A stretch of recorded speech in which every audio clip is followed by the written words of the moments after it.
What comes to your mind when you think of the word emotional?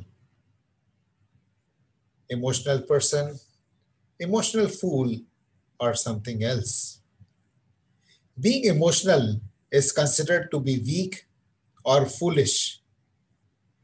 You must have heard these statements: men don't cry, don't be so emotional, be strong. This creates stereotypes where people are encouraged to push their way through and not feel the emotion. And this, in my view, creates serious problems. Like in my case, when I lost my father at an early age, I suddenly found myself being pushed to a position where I had to take care of my mother, younger sister, and take all the difficult decisions. In such a situation, rather than appear weak and grieving, I had to project the image that I am strong, everything is okay, I will take care of everything. I didn't even cry properly. But suppressing emotions like this didn't work well for me, and without my realizing, I became a robot. I got on with my work and with my life without feeling much joy and happiness in small things. I mistakenly thought that all that mattered was to get the work done and earn money to take care of the family. Couple of years later, when I lost my job after September 11, I found myself battling with fear, uncertainty, and anxiety about what will happen next.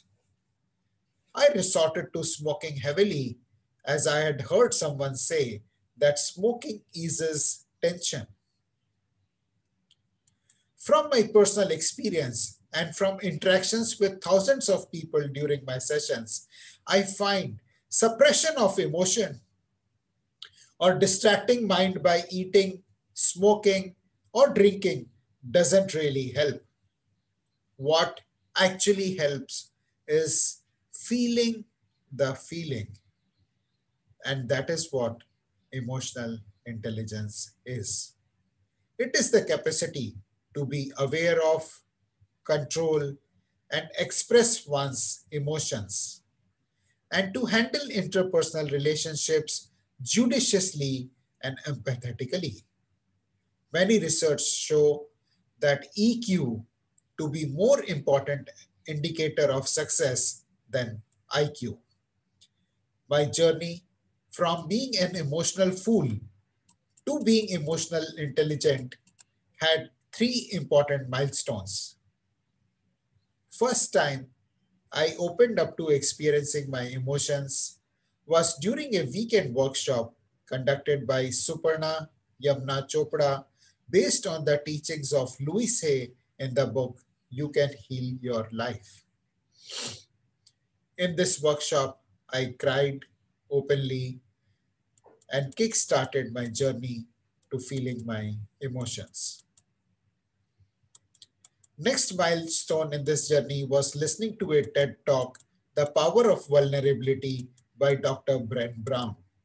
In this TED Talk, Dr. Brent makes a very powerful point that you can't numb emotions selectively.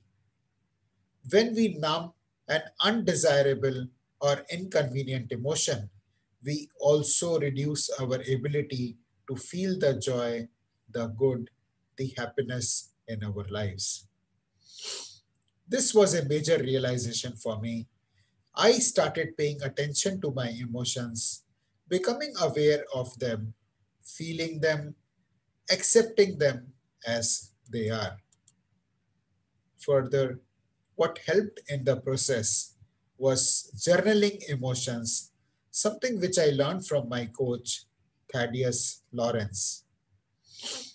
He asked me to write down responses to these five questions every day. What emotions did I feel today? Use a scale from 1 to 10 to pinpoint the intensity of the emotion I am experiencing. What brought about that emotion? What am I learning about myself? Where in my body did I feel the emotion? I found this exercise transformative. Journaling put me in the driver's seat of my emotions and helped me determine an appropriate course of action.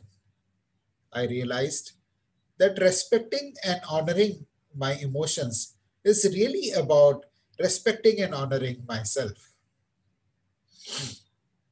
As a result of all this, my self image improved. And as my self esteem improved, my relationships also improved. I feel more fulfilled now and have become more successful in my training and coaching business. Hope you learned something valuable today. Please share in your comments. Thank you for your time. Have a wonderful day.